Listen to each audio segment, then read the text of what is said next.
രാമചന്ദ്രാഭിഷേകം ശ്രീരാമചന്ദ്രാഭിഷേകം സീതയാ സഹിത രാമചന്ദ്ര രഘുവീരരാജ്യാഭിഷേകം ശ്രീനീലകണ്ഠാഭിഷേകം ആഞ്ജനേയ പരിസേവ്യൻ ധീരഭരതാഭിപൂജ്യൻ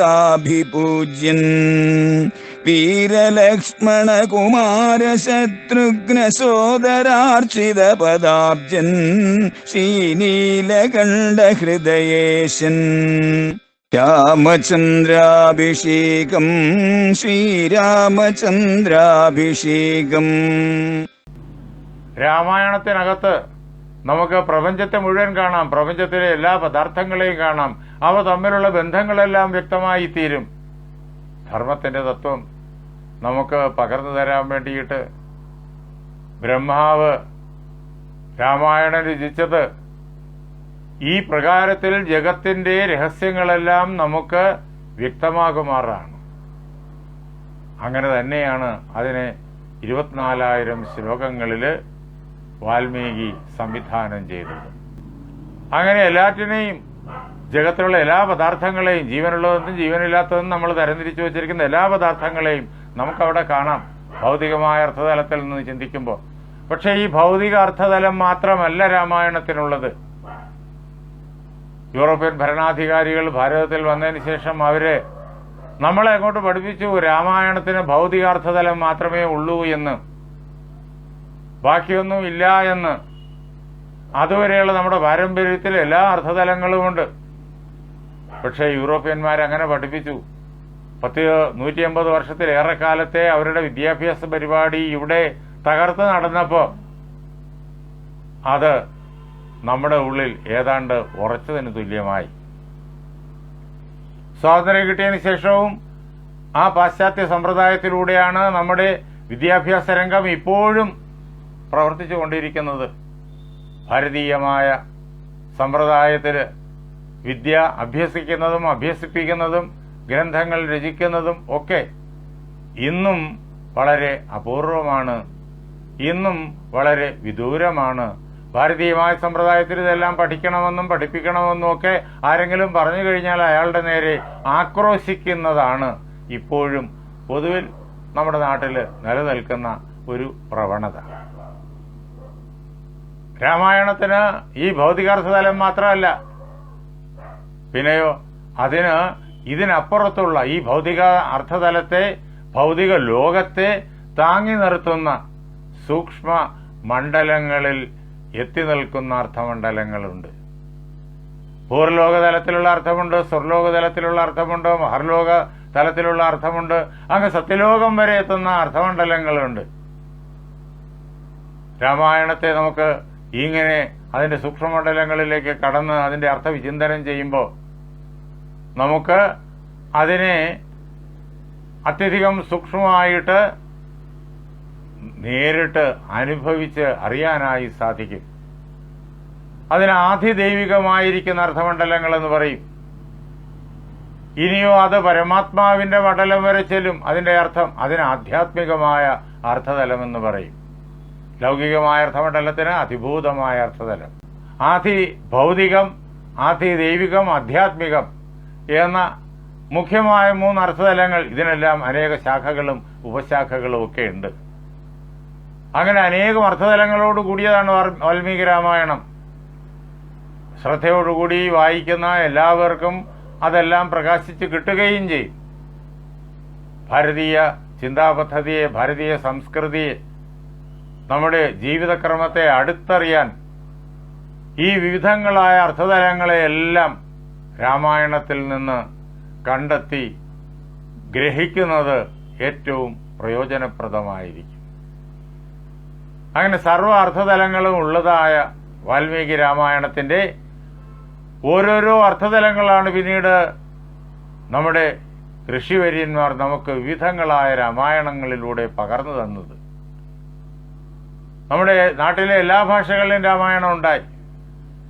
ഭാരതത്തിൽ മാത്രമല്ല, അങ്ങ് ഇന്തോനേഷ്യയിലും ജാവയിലും സുമാട്രയിലും ഇങ്ങനെ ഭാരതത്തിന് വെളിയിൽ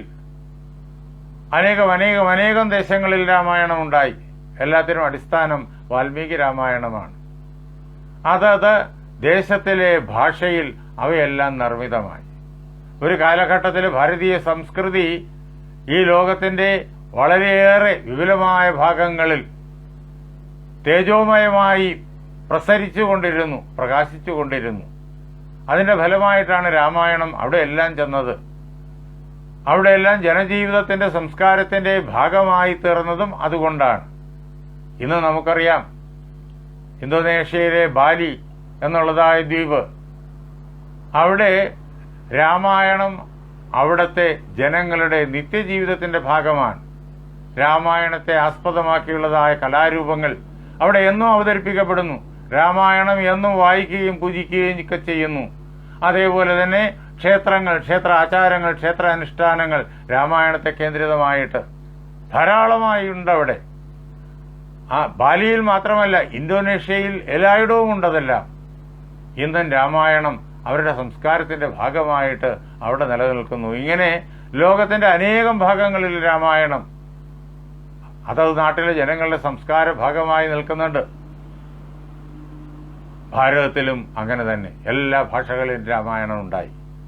ഈ രാമായണം വിവിധ കാലഘട്ടങ്ങളിൽ വിവിധ ഭാഷകളിൽ ആ നാട്ടിലെ പ്രഗത്ഭരായിട്ടുള്ള ആചാര്യന്മാർ രചിക്കുമ്പോൾ രാമായണത്തിന്റെ, വാൽമീകി രാമായണത്തിന്റെ ഏതെങ്കിലും ഒരു അർത്ഥതലം പ്രകാശിപ്പിക്കത്തക്ക രീതിയിലാണ് അതിനെല്ലാം അവതരിപ്പിച്ചിട്ടുള്ളത്. മര്യാദാ പുരുഷോത്തമനായിട്ട് തുളസീദാസൻ ഹിന്ദിയിൽ രാമായണം അവതരിപ്പിച്ചു. അതിന് രാമചരിത മാനസ് എന്ന പേര്. ഇങ്ങനെ ഓരോടത്തും അതിന്റെ രാമായണത്തിന്റെ ഓരോരോ അർത്ഥതലങ്ങൾക്ക് പ്രാധാന്യം കൊടുത്ത് ജനങ്ങളെ പഠിപ്പിക്കുക എന്നുള്ളതായി തീർന്നു ആചാര്യന്മാരുടെ സമ്പ്രദായം.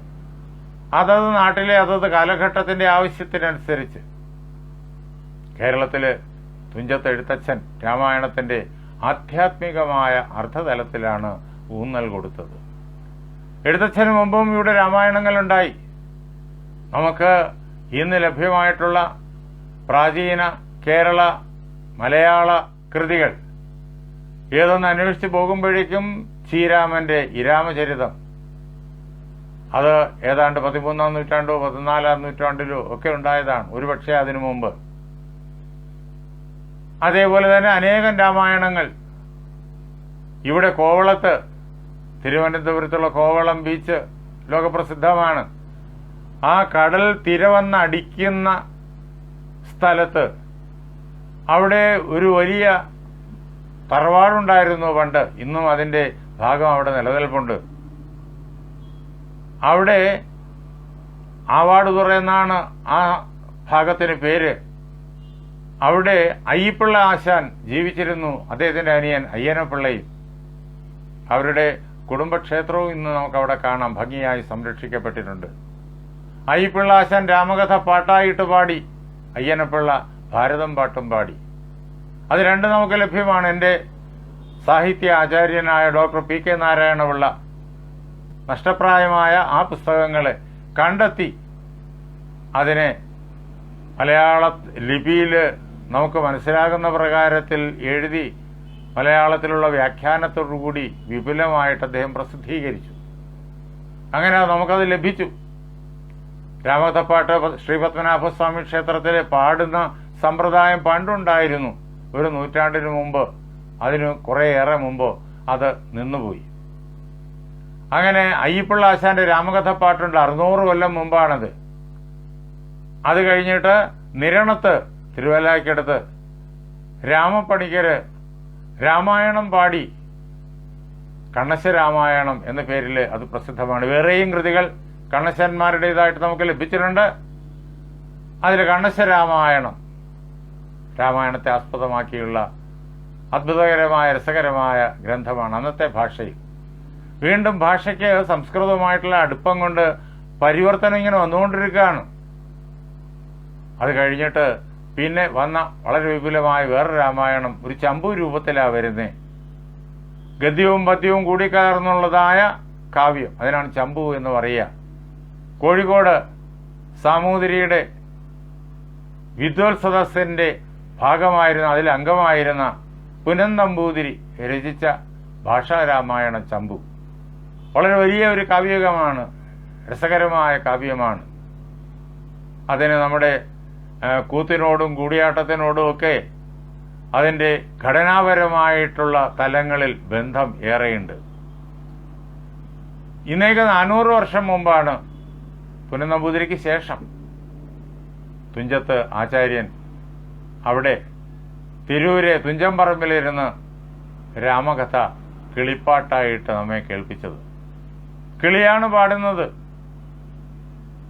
അത്രയേറെ ഔന്നത്യങ്ങളിലിരുന്നാണ് അദ്ദേഹത്തിൽ കൂടി ആ രാമകഥ നമ്മിലേക്ക് വരുന്നത്. ആധ്യാത്മികമായ അർത്ഥതലമാണ് അദ്ദേഹം നമുക്ക് പകരുക. ഇതിനുശേഷവും രാമകഥകൾ ഉണ്ടായിട്ടുണ്ട്. കൊട്ടാരക്കരയിൽ തമ്പുരാൻ രാമായണം 10 ദിവസത്തെ രാമനാട്ടത്തിന് വേണ്ടിയിട്ട് പാടി. ആട്ടക്കഥയെന്ന് ഇന്നറിയപ്പെടും. ഇങ്ങനെ രാമായണത്തെ ആസ്പദമാക്കി 1000 കൃതികൾ നമ്മുടെ നാട്ടിലുണ്ടായിട്ടുണ്ട്. രാമായണം പൂർണ്ണമായിട്ടും ഭാഗികമായിട്ടും രാമായണത്തിലെ ഏതെങ്കിലും കഥാഭാഗങ്ങളെ ആശ്രയിച്ചും ഒക്കെ നാടകങ്ങളും കാവ്യങ്ങളും ഒക്കെ ഉണ്ടായിട്ടുണ്ട്. നമ്മുടെ സംസ്കാരത്തെ രൂപപ്പെടുത്തുന്നതിൽ രാമായണം വഹിച്ച പങ്ക് വളരെ വലുതാണ്. ഇത് ഭാരതത്തിലെ എല്ലാ പ്രദേശത്തിൻ്റെയും കഥയാണ്. അവിടെയും എല്ലാം ഇങ്ങനെയൊക്കെ തന്നെയാണ് അതത് ഭാഷകളിൽ സംഭവിച്ചിരിക്കുന്നത്. എഴുത്തച്ഛൻ നമുക്ക് അധ്യാത്മ അർത്ഥത്തിന് പ്രാധാന്യം കൊടുത്തുകൊണ്ട് രാമായണത്തെ കേൾപ്പിച്ചു തന്നു. രാമായണത്തിന്റെ വിവിധ അർത്ഥമണ്ഡലങ്ങളിൽ ഏറ്റവും പ്രാധാന്യം ആധ്യാത്മികതയ്ക്ക് തന്നെ. വാൽമീകി രാമായണത്തിനകത്ത് ഉള്ളിലേക്ക് ശ്രദ്ധിച്ചു നോക്കിക്കഴിഞ്ഞാൽ ആധ്യാത്മികമായ അർത്ഥതലം നമുക്ക് നേരിട്ട് കാണാൻ കഴിയും. അതിലെ കഥാഗതി തന്നെ ആ പ്രകാരത്തിലാണ്. പലരും പറഞ്ഞു നടക്കാറുണ്ട് വാൽമീകിയുടെ രാമൻ ഒരു മനുഷ്യൻ മാത്രമാണ്, പിന്നീട് വന്ന ആളുകളാണ് രാമനെ ദേവനാക്കിയത് എന്നൊക്കെ. കുട്ടിക്കൃഷ്ണമാരാർ പോലും അങ്ങനെ എഴുതി വച്ചിട്ടുണ്ട്. വാൽമീകിയുടെ രാമൻ എന്നുള്ള പേരിലെ 2 ലേഖനങ്ങൾ എഴുതി. അതിൽ ആദ്യത്തെ ലേഖനത്തിൽ ഇങ്ങനെ അദ്ദേഹം ശക്തമായിട്ട് കടന്നാക്രമിക്കുന്നുണ്ട്. എഴുത്തച്ഛന്റെ മാത്രം പേര് പറഞ്ഞില്ല. ബാക്കി മറ്റുള്ള പല രാമായണ കർത്താക്കളുടെയും പേര് വരെ പറയുന്നുണ്ട്. തകർത്തൊരു ആക്രമണം നടത്തുന്നുണ്ട്. രാജാങ്കണം എന്നുള്ള അദ്ദേഹത്തിന്റെ ലേഖന സമാഹാരത്തിനകത്ത് വാൽമീകിയുടെ രാമൻ എന്നുള്ള ആ ലേഖനം കാണും. അത് കഴിഞ്ഞിട്ട് സാഹിത്യശേഷത്തിൽ അദ്ദേഹം വീണ്ടും ഇതേ ശീർഷകത്തിൽ വേറൊരു ലേഖനം എഴുതി.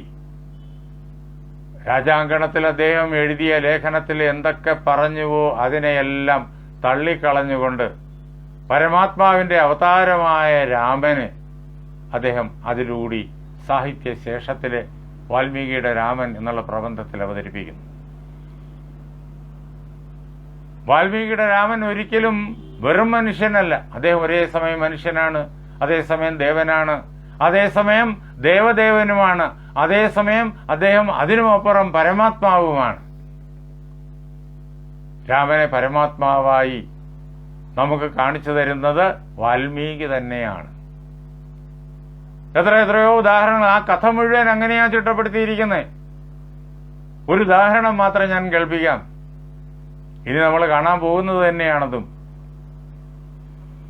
ശ്രീരാമചന്ദ്ര മഹാപ്രഭു അനുജനായ ലക്ഷ്മണനോടൊപ്പം വിശ്വാമിത്രനോടൊപ്പം യാഗരക്ഷ കഴിഞ്ഞിട്ട് ഗൗതമാശ്രമത്തിൽ വരുന്നുണ്ട്. അവിടെ അദ്ദേഹം കല്ലായിരിക്കുന്ന അഹല്യയ്ക്ക് ദർശനമരുളുന്നുണ്ട്. രാമപാദത്തിന്റെ സ്പർശമേറ്റപ്പോൾ അതുവരെ കല്ലായി കഠിന തപം ചെയ്തിരുന്ന ആ അഹല്യ ശാപം എല്ലാം അകന്ന് മനുഷ്യസ്ത്രീയുടെ രൂപത്തില് എണീറ്റ് നിന്ന് രാമനെ വന്ദിക്കുന്നതും സ്തുതിക്കുന്നതും നാം കേൾക്കും. രാമൻ വെറുമൊരു മനുഷ്യൻ മാത്രമാണെങ്കിൽ പാദസ്പർശം കൊണ്ടൊരു കല്ല് ഒരു സ്ത്രീയായി മാറുമോ? ഇത് വാൽമീകി പറഞ്ഞ കഥയാണ്. ആ കഥയ്ക്ക് ഒരു മാറ്റവും കൂടാതെ എഴുത്തച്ഛനും തുളസീദാസനും കമ്പരും എല്ലാം നമ്മളെ കേൾപ്പിക്കുന്നു.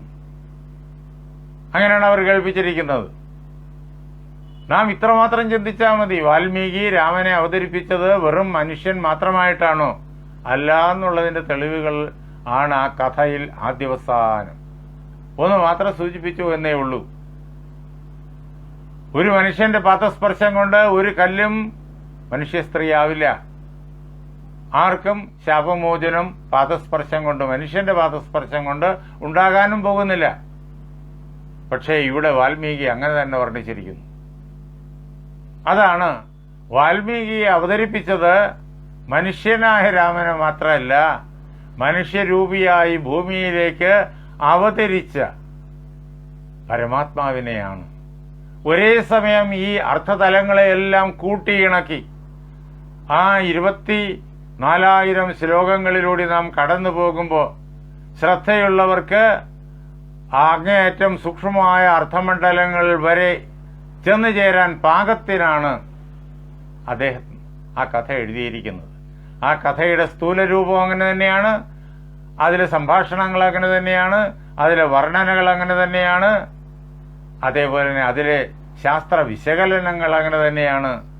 അതിൻ്റെ അത്യന്ത സൂക്ഷ്മമായിരിക്കുന്ന ഗഹനമായിരിക്കുന്ന അർത്ഥമണ്ഡലവും അങ്ങനെ തന്നെയാണ്.